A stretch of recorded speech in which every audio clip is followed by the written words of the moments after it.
Okay, so let's begin. आज शुरू कर रहे हैं फेंग शुई का first session, that is introduction basically. तो फेंग शुई यानी है क्या? फेंग शुई और वास्तु ये दोनों एक्चुअली सेम है.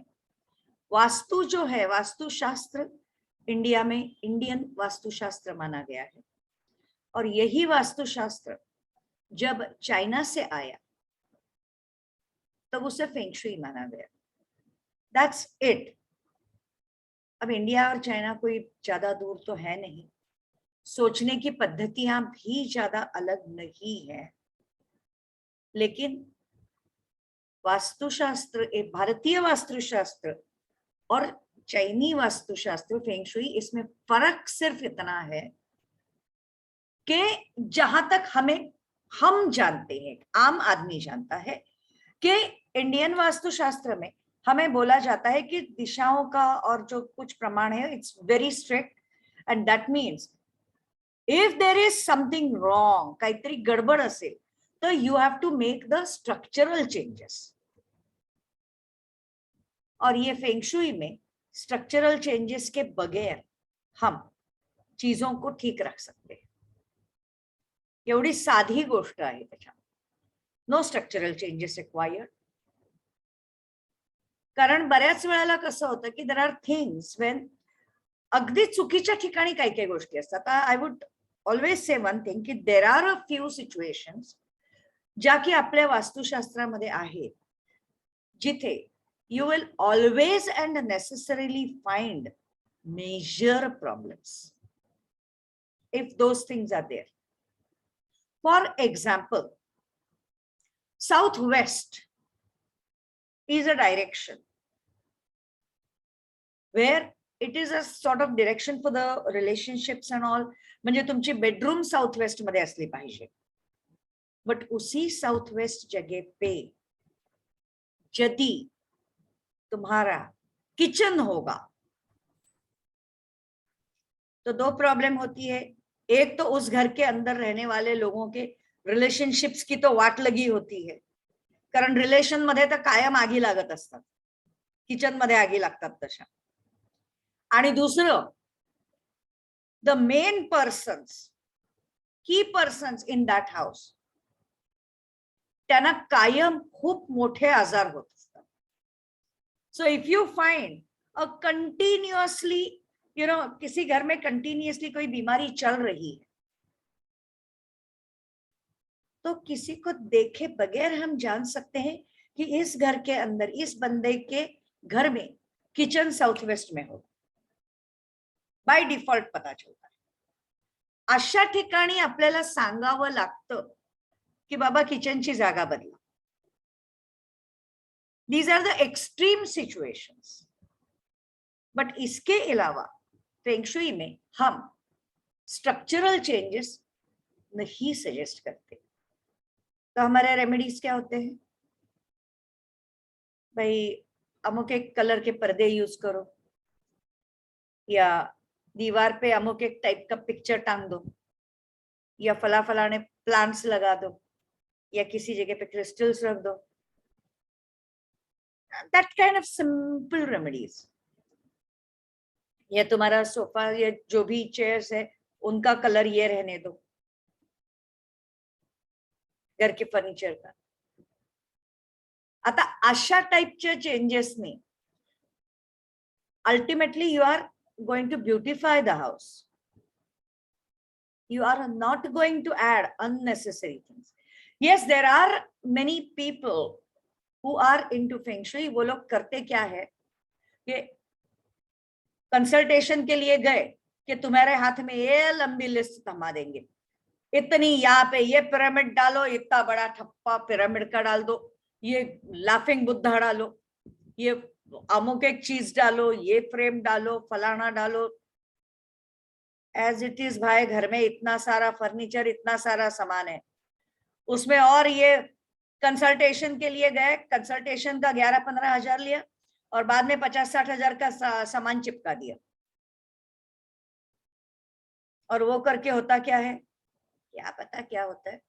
पैसा खर्च होता है और 90% ऑफ द टाइम्स जहां जहां मैं कंसल्टेशन के लिए गई हूँ, मैंने नोटिस किया है, लोग बोलते हैं अरे मैम हमने 25,000 रुपया कंसल्टेशन में दिया, उसके बाद उसका दिया हुआ सामान मंगवाया, वो रखा, फिर उन्होंने बताया हुआ चेंजेस किया, सब करके 2.5 लाख रुपया खर्चा किया, और हमारे घर में जितना पैसा आता था वो भी बंद हो गया।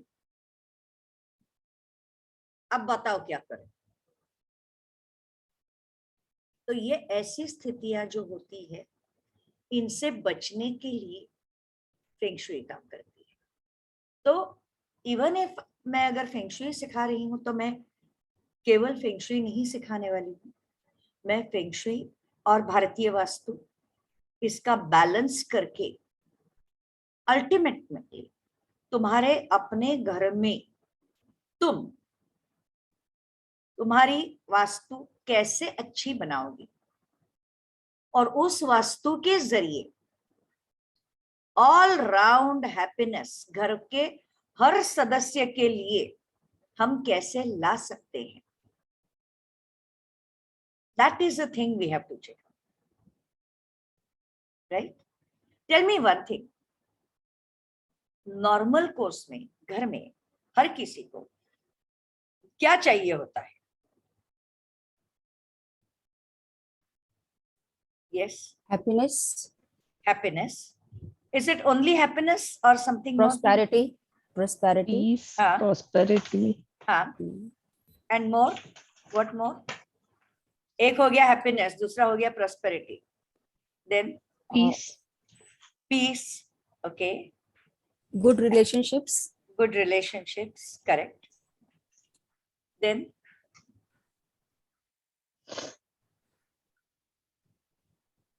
Of course, success also. Huh? In any field. Success. yes, yes, success. Actually. So इसका मतलब है कि हमारे जीवन का हर एक अंग, every aspect of our life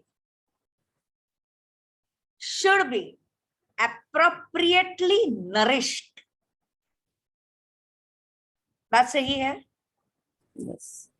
हमारे जीवन का हर एक अंग, उसको सही तरीके से नरिशमेंट मिलनी चाहिए। इस तरीके की हमारी वास्तु होनी चाहिए, इस तरीके का हमारा घर होना चाहिए, बराबर। हम जैसे खाना खाते समय हमारे शरीर के हर एक अवयव को नरिशमेंट मिले, इस हिसाब से बैलेंस डाइट खाते हैं। इसी तरीके से शरीर के अंदर के, जैसा हम देखते हैं वैसे घर के अंदर के, यानी जीवन के अंदर के हर एक अंग को नरिशमेंट मिले, इस तरीके का हमारा घर होना चाहिए। मन की शांति मिलती है पूजा घर में बैठ के, यानी घर के मंदिर के सामने बैठ के। तो क्या हम पूरे घर को मंदिर बना के बैठेंगे क्या? बिल्कुल नहीं। पेट भरता है रसोई घर में जाके अच्छा खाना खा के, तो क्या पूरा घर डाइनिंग हॉल बनेगा? बिल्कुल नहीं। बच्चों की पढ़ाई अच्छी होती है, उनका स्टडी रूम अच्छा होता, तो पूरा घर तो स्टडी रूम नहीं बन सकता। ये सारे फैक्टर्स हैं। और in addition to that, especially in metro cities like Mumbai, घर कुछ बड़े नहीं होते, बहुत सारे, कि भाई बहुत सारे कमरे हैं, 10-12 कमरे हैं, घूमते रहो घर में। हो सकता है कि ऐसे बॉम्बे में? टेल मी, है पॉसिबल? बिल्कुल नहीं। नहीं। मैक्स टू मैक्स कितने रूम होते हैं मिडिल क्लास फैमिली में? 2 से 3 मैक्स। 2 कमरे या 3 कमरे, या फिर 2 बेडरूम या 3 बेडरूम। ये नॉर्मल सेंस में होता है। 1 बेडरूम, 2 बेडरूम, 3 बेडरूम। और कुछ घरों में तो बेडरूम ही नहीं होता है, it's just one room kitchen. और कुछ कुछ घरों में तो वो भी नहीं होता है, it is just a studio apartment. एक नॉर्मल कमरा होता है, उसी में कॉर्नर में किचन हो गया, एक कॉर्नर में बैठने की जगह हो गई, उसी को रात को सोफा खींच लिया, बेडरूम हो गया। ये भी होता है, am I right? सो ऐसे में क्या होता है, व्हाट वुड यू से? ऐसे घरों में भी लोग रहते हैं, फैमिलीज रहती हैं, तो क्या जगह कम है इसलिए उनको सुख शांति सक्सेस मिलने का हक उनका कम होता है? बिल्कुल नहीं। तो ऐसे लोगों के लिए भी घर में प्रॉब्लम्स ना आए, वास्तु अच्छी रहे, इसके लिए हम किस तरीके से देख सकते हैं, ये सारा हमें इस कोर्स में समझना है। ऑलराइट, तो एक बात है कि इस तरीके से हमने शुरू होना रहेगा कि फर्स्ट ऑफ ऑल पहले हम घर के वास्तु के जो सेगमेंट्स किए जाते हैं उनको समझेंगे, यानी जिसको लोशु ग्रेड बोलते हैं चाइनीज में। अब ये लोशु ग्रेड और इंडियन वास्तु में जो लक्ष्मी यंत्र है उनमें बहुत सिमिलैरिटी है, क्योंकि लक्ष्मी यंत्र में उसके भी अलग अलग वेरिएशन है, उनमें का एक variation is exactly like Lo Shu grid variation numbers का। लोशु ग्रिड यानी कुछ बहुत बड़ी चीज नहीं होती है, एक स्क्वायर होता है जिसके अंदर 9 स्क्वायर्स होते हैं और उनमें 1 to 9 ये नंबर्स एक पर्टिकुलर ऑर्डर में लिखे जाते हैं, जिससे कि अगर उनको जोड़ते जाओ तो एक स्टार बन जाएगा। दैट्स इट, इतना ही मैं बताऊंगी। लोशु ग्रिड सिखाते समय मैं वो पूरा डिटेल में समझाऊंगी, लेकिन हम केवल उतना देख के नहीं बैठेंगे, उसमें भी लोशु ग्रिड हुआ, उसके बाद चाइनीज में ट्राइग्राम्स दिए जाते हैं। ट्राइग्राम यानी क्या, मैं एक ब्रीफ ओवरलुक दे रही हूं तुमको, क्या क्या सीखना है इसमें। ट्राइग्राम यानी क्या, तो have you heard about yin and yang? सुना है? क्या क्या है यिन और यांग के बारे में क्या जानते हो तुम लोग? Male and female energy balancing. Okay, male and female energy, that is what they से। यानी कि अपने इंडियन साइंस में जिसे प्रकृति अर्धनारी नटेश्वर ये हो सकता है, उससे भी पहले सांख्य तत्वज्ञान में जो आया है, जो विश्व की निर्मिति का जो बताया गया है रहस्य, उसमें बोला गया है कि the original energies from where the whole universe got created, वो दो हैं, एक है प्रकृति, एक है पुरुष।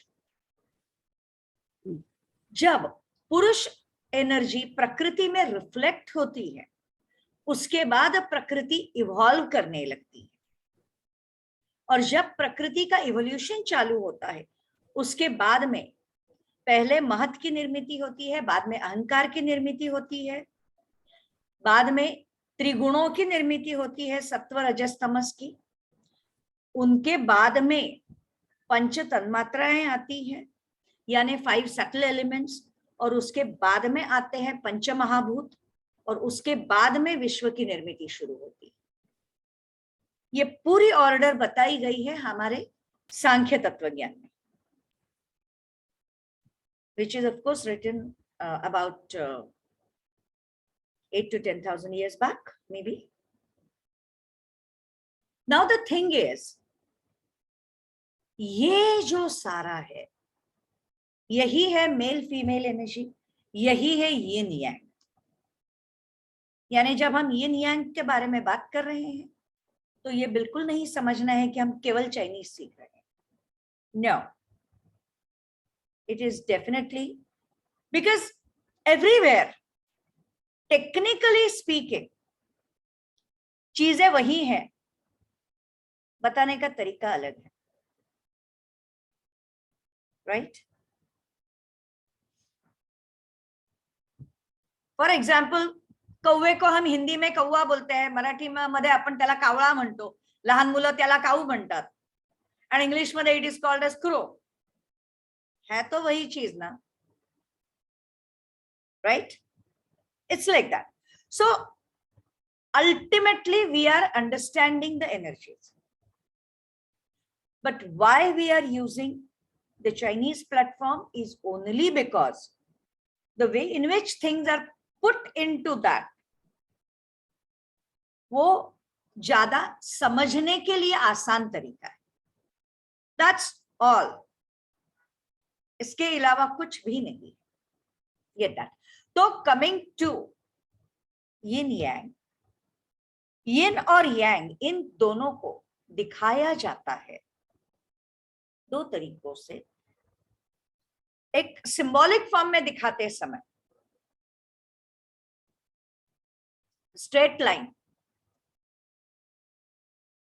Is yang, that is male energy और the energy of aggression, and yin उसी लेंथ के लेकिन दो लाइन के टुकड़े जोड़े हुए, बीच में एक गैप वाले, that is yin, that is a female energy और एनर्जी ऑफ पीस, शांति की एनर्जी। ये दो हैं, और ये यिन और यांग का कॉम्बिनेशन जो है, केवल दो करोगे तो हमें we will get only 1 2 3 4 combinations. हमारी दिशाएं हैं 8। तो परम्यूटेशन कॉम्बिनेशन के हिसाब से जाओ तो हमें क्या चाहिए? Tell me. अगर परम्यूटेशन कॉम्बिनेशन के हिसाब से जाना है तो I will just share a simple thing, plain sheet पे I am just drawing for you so that you will understand कि क्या है।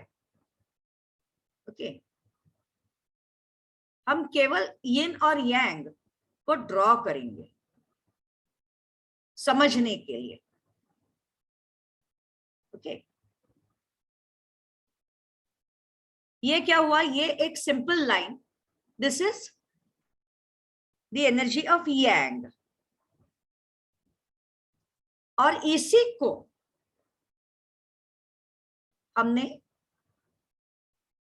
देखो मैंने लाइन तो वही ली है, मैं केवल एक ही कांड कर रही हूं कि एग्जैक्टली इसके सेंटर में मैं इसको तोड़ रही हूं।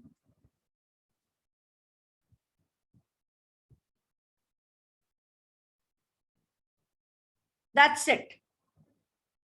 Got it? तो ये क्या हो गया?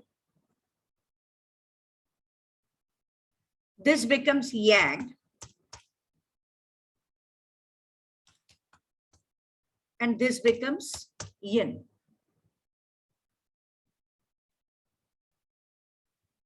All right? ध्यान में आ गई बात? सिंपल।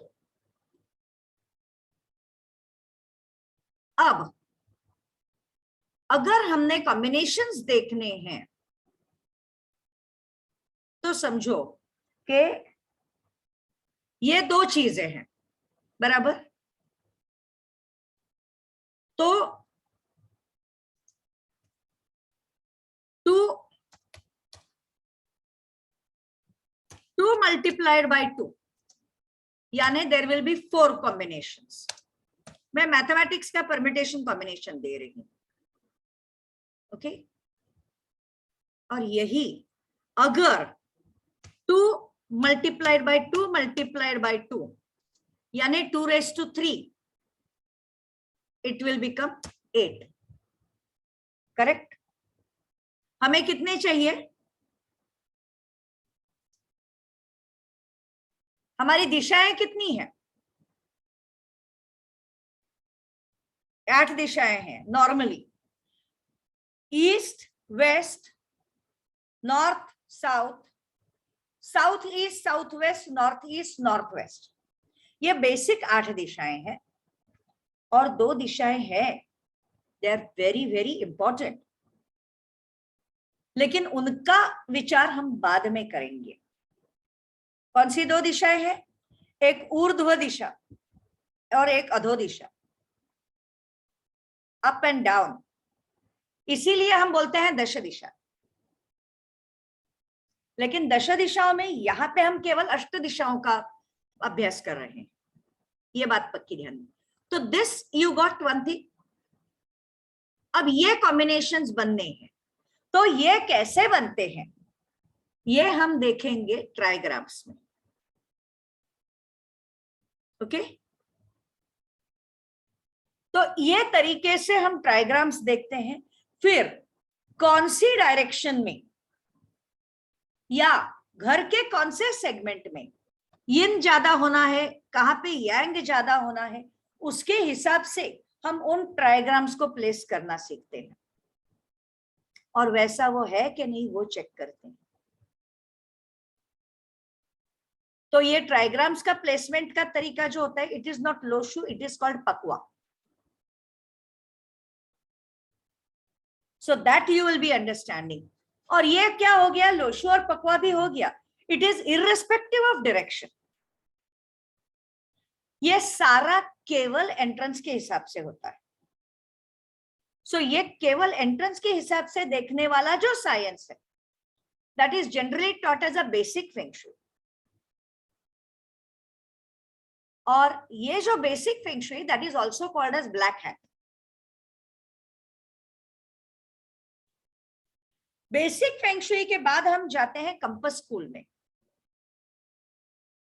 कंपास स्कूल में हम दिशाओं के अनुसार कहाँ क्या है वो समझते हैं। घर का मैप है, वो तो बेसिक में भी हम देखते हैं कि घर का नक्शा है, वहां पे कौन सा एरिया कट है, कौन सा एक्सटेंशन है। फिर अगर कट है तो उसका क्या करना है, एक्सटेंशन है तो उसका क्या करना है, उसके लाइफ पे इंपैक्ट्स क्या आते हैं, सब कुछ देखते हैं। कंपास स्कूल में ये ज्यादा डिटेल में देखा जाता है, उसको दिशाओं के अनुसार। और फिर कंपास स्कूल में हम लोशु, पकवा और डायरेक्शंस इनको ब्लेंड करते हैं।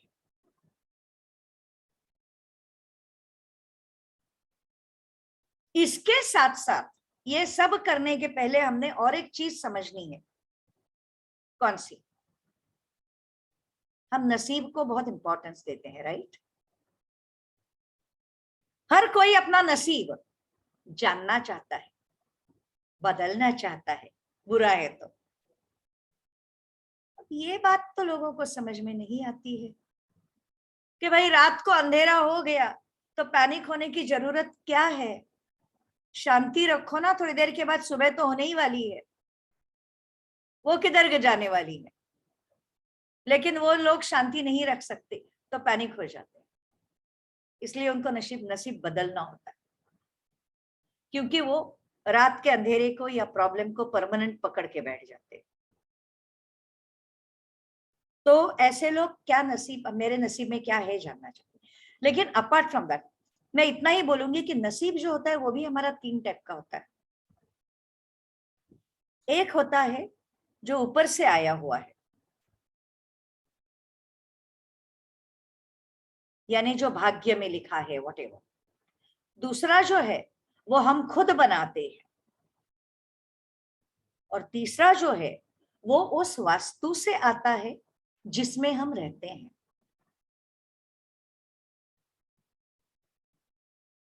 तो ऊपर से आया हुआ जो नसीब है, whatever we have got in our store, whatever, उसको तो शायद हम नहीं बदल पाएंगे, ऐसा माना जाता है। अगेन आई एम सेइंग माना जाता है, क्योंकि my fingers are crossed, I know what is to be done about that also. वो फिर कभी बताऊंगी। लेकिन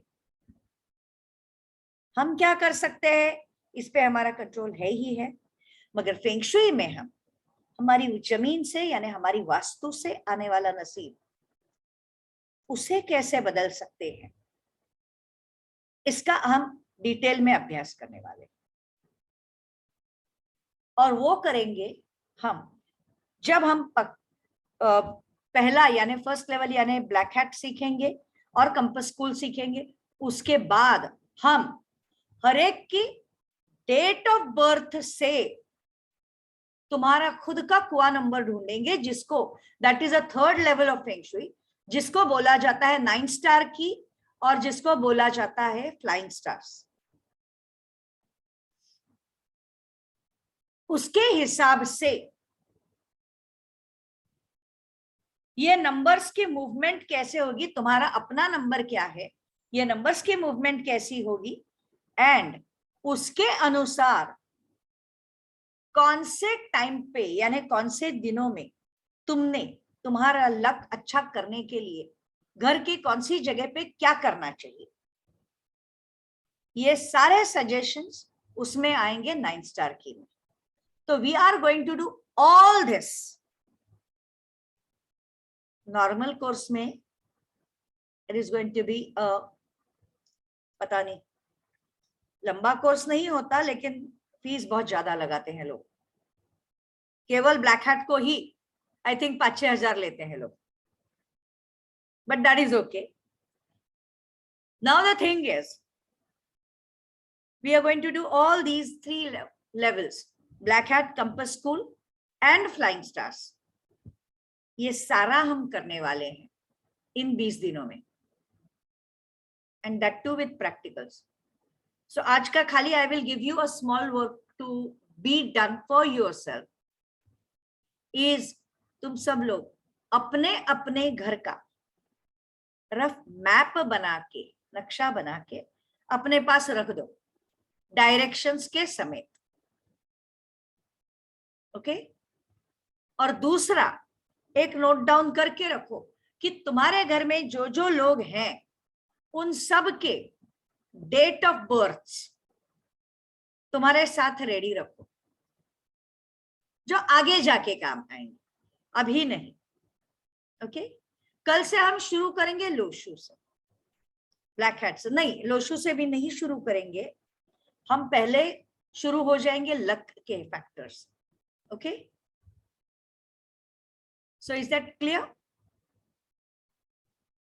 Let's Yes, stop ma'am. for the day. कल Yes. सुबह मिलते हैं, okay? Okay. Yes. 7:30, Have a right? good day, ma'am. Bye. Have a good Thank you. day. Bye. Bye. Bye. Bye.